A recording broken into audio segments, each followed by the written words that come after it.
이 토플은 많은 분들이 어떻게 준비하는지 너무 잘 알고도 계시고, 그다음에 이 토플을 가지고 어디에 어떻게 써야 되는지도 너무 잘 알고 계시는데, 그런 단순한 이제 토플의 어떤 활용성 말고 진짜 토플을 어떻게 써야 효율적으로 쓸 수 있는지, 그리고 이번에 새로 개정된 토플들은 어떻게 대처해야 하는지, 그리고 앞으로 고득점을 막기 위한 전략이라든가 뭐 그 밖에 어떤 꿀팁 같은 거 등을 한번 전달해 드리고자 이렇게 들어왔습니다. 그래서 항상 제가 드리는 저희 설명회를 들으신 다음에 꼭 가져가셔야 될, 이제 집중하셔야 될 오늘 내용 중에 세 가지. 첫 번째, 어떻게 이 토플이 교과와 연계가 되며 어떻게 reading, listening, speaking, writing이 통합적으로 학교에서 하는 내신, 그 밖에 다른 어떤 과목들, 그리고 앞으로 더 나아가서 대학에서 쓸 수 있는 영어까지 어떻게 완성이 되며, 그다음에 새로운 토플은 어떻게 고득점을 좀 맞을 수 있는지, 그리고 이 토플이 어떻게 SAT, AP, IB에서 말하는 MYP나 DP 이런 거에 이제 에세이까지도 어떻게 이어질 수 있는지 등등을 한번 자세하게 말씀드려 보려고 합니다. 대부분의 학생이 실제로 겪는 흐름. 자, 제가 항상 이렇게 학생들이 보면은 이 방학하고 학기 중에서 시간을 효율적으로 쓰는 거에 있어서 좀 많은, 뭐라 그럴까, 문제는 아닌데 제대로 쓰는 법을 잘 모르는 것 같아요. 어쩔 수가 없어요. 학생들이다 보니까 이제 시간을 효율적으로 쓴다는 게 쉽지는 않죠. 근데 일단 방학이 되면 수업부터 늘립니다. 뭐 수업을 늘리는 건 뭐 당연하죠. 시간이 많이 있으니까. 근데 시험을 대하는 자세가 잘못된 것 같아요. 시험을 '나는 문제를 푼다.'로 접근하다 보니까는 '문제를 풀어서 문제를 많이 풀면 나는 점수가 오르겠지.'라고 하는 어떤 막연한 기대를 갖게 돼요. 근데 그렇게 해서 방학 시간을 잘 보냈는데 어찌저찌 보내서 기초에서 중급반까지 어떻게 올라갔어요. 그리고 나서 학기를 맞이하겠죠.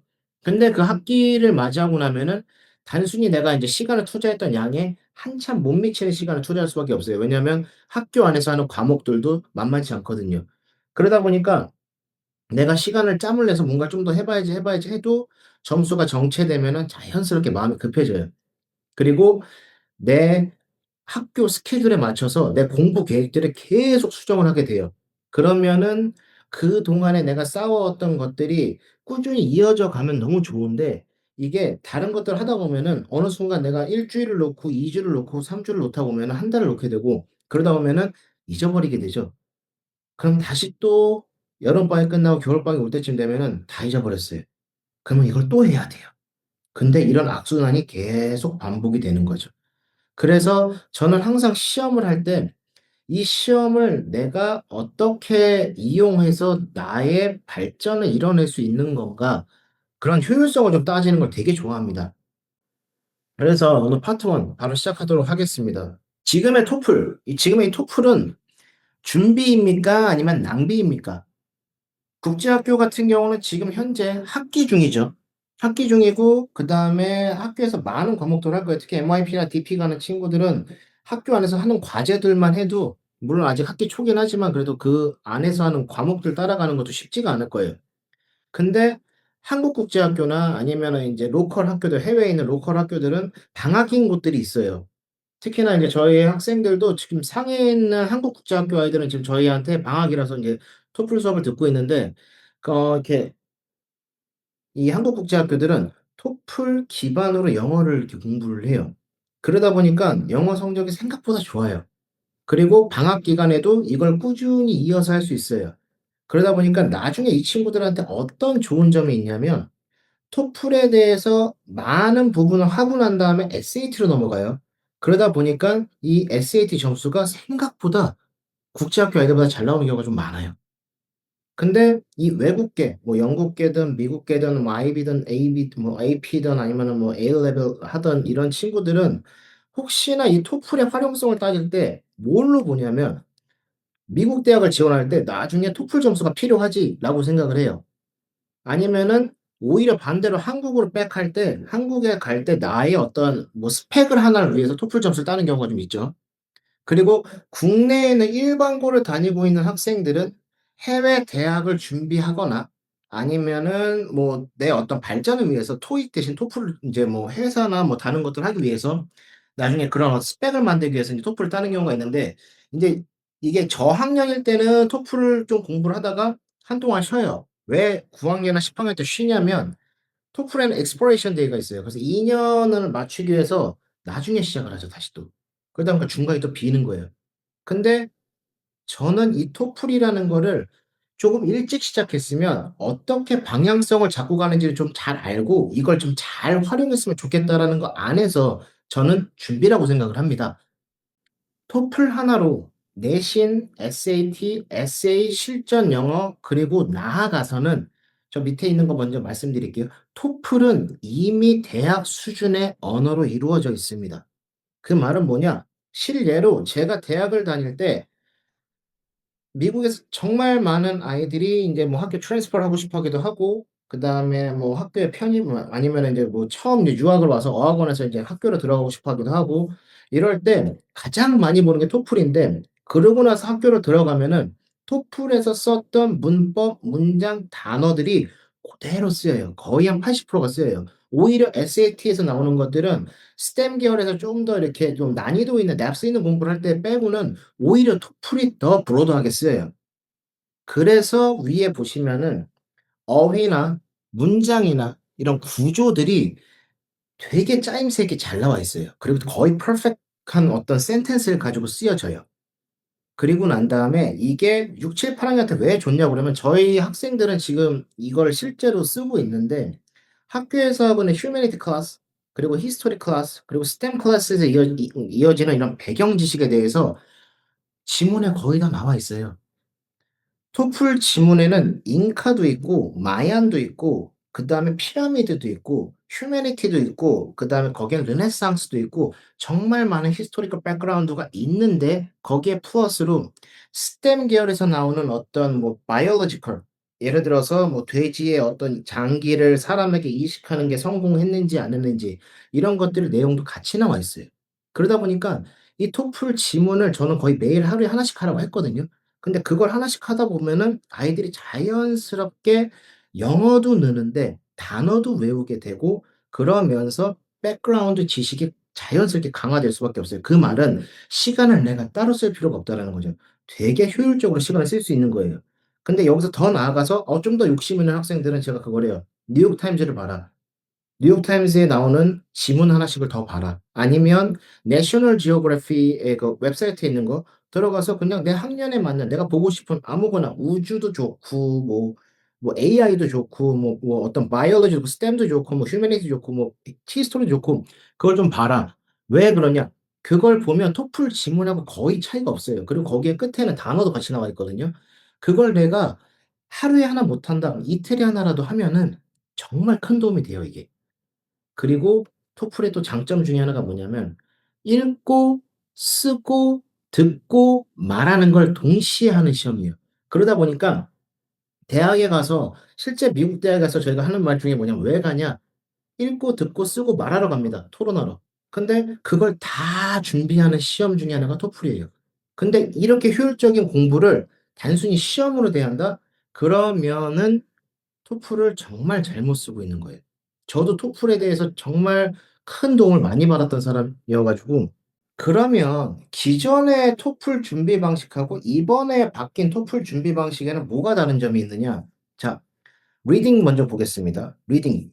그전에는 지문도 길었어요. 문단도 많고, 그리고 제가 보던 토플, 예전 토플에는 거의 4 시간의 시험을 봤어요. 그때는 토플을 보는데 덤이라는 게 있어서 내가 하고 있는 거 외적으로 하나가 더 붙는 경우가 있어요. 그게 리딩에서 붙는지 리스닝에서 붙는지 모르겠지만 랜덤이에요. 근데 그때는 정말 지문도 많이 읽고 막 했는데, 이거의 제일 큰 토플의 시험 중에 가장 큰 문제가 뭐냐면 내가 단어량이 부족하고 문장을 끊어 읽거나 아니면 문장을 해석하거나 문장을 분석하는 거를 잘 못한다면, 그러면 리딩은 시험 초반에 막힐 수밖에 없어요. 왜냐면 실예로 그 안에 단어를 고르라고 돼 있잖아요, 기존 토플은. 그리고 실예로 인포가 진짜 많아요. 근데 그 인포 그 말 그대로 그냥 추론을 하고 이 작가의 의도를 파악하고 뭘 반영하는지 이런 것들을 뽑아내야 되는데 그 내용을 이해할 수가 없어요. 그리고 리스닝. 리스닝 같은 경우는 노트 테이킹하다 놓쳐요. 막 이렇게 적고 뭐 하고 나면 1번 문제는 뭘 할 거고 2번 문제는 뭐고 막 답이 다 있죠. 막 그 많은 그 템플릿이 있죠. 근데 만약에 내가 노트 테이킹을 하나 놓쳐서 초반에 실수를 하면은 멘탈이 무너져 갖고 뒤 문제까지 싹 다 흘리는 구조였어요. 그리고 세 번째 스피킹. 토플을 보신 분들은 아시겠지만 이 스피킹에 제일 싫은 게 뭐냐면 삑 저도 놀래요. 저도 이렇게 했는데 삑 하면은 말하려다가 이렇게 멈춰 버려요. 이 연습이 필요하거든요. 자 이렇게 말씀드릴게요. 내가 뭐 지금 해외에 계신 분들은 배드민턴도 많이 치고 테니스도 많이 치실 거고 뭐 야구하시는 분들 계실 거고 운동하시는 분들 많으실 거예요. 자 제가 오늘 여러분들께 그런 스포츠에 관련된 책을 드렸어요. 그래서 자 뭐 테니스에서 드라이브는 이렇게 치는 거다. 그리고 제가 뭐 축구에서 프리킥은 뭐 엄지발가락과 검지발가락 사이로 해서 공의 깊은 부분을 차서 띄우는 거다. 그리고 이 신발에 붙어 있는 이 면을 이용해서 스핀을 거는 거다라고 하는 책이 있어요. 그걸 드렸어요. 그랬는데 이걸 가지고 유튜브에는 영상도 제가 보여 드렸어요. 자 보셨고 읽으셨으니까 가서 해 보세요. 그게 바로 될까요? 언어라는 건 내가 외웠어요. 나 배운 적 있어요. 제가 알아요. 그러고 나서 바로 할 수 있는 게 아니에요.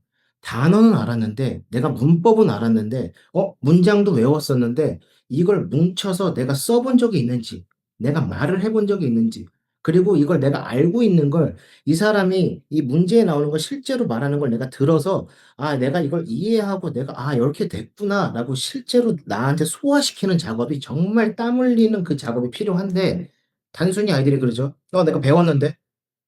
배운 거 알아. 그럼 써 봐." 못 쓰죠.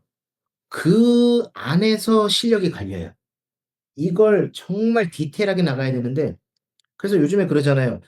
리스닝에서는 더 이상 인제 뭐 딕테이션이 필요 없고 뭐 쉐도잉이 필요 없습니다. 그리고 스피킹할 때 뭐 반응을 해야 됩니다. 뭐 리스닝을 하는데 딕테이션도 안 되고 쉐도잉도 안 되는데 반응을 뭘로 하실 거예요? 말을 해서 내가 말한 걸 따라해야 되는데 들리지를 않고 내가 이 문장 구조를 모르는데 뭘로 그걸 얘기할 수 있냐고요. 라이팅 똑같습니다.